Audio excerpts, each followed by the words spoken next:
ang lawas ng dugo ni Kristo. Ning atong lawas o kala siya ang nagahayo.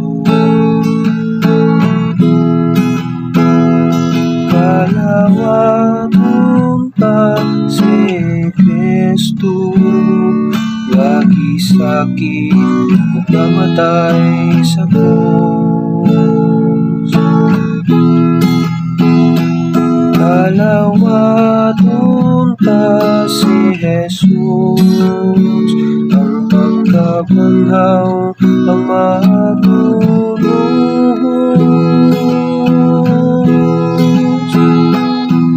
Siya ang katong pagkabanhaw, siya ang ngalan sa atong pagkabanhaw.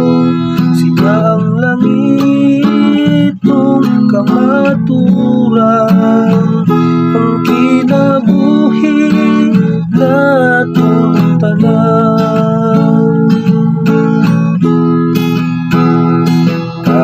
Kalawaton ta ang lawas ug dugo ni Kristo.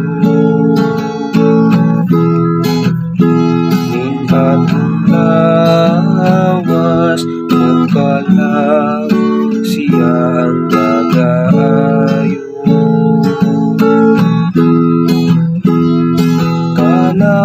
Kalawaton ta si Kristo, lagi sakit ug mamatay sa krus.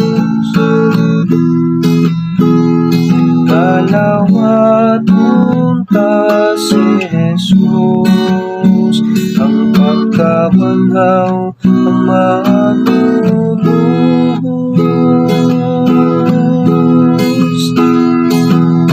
Siya ang atong pagkabanhaw, siya ang ngalan sa atong pagkabanhaw.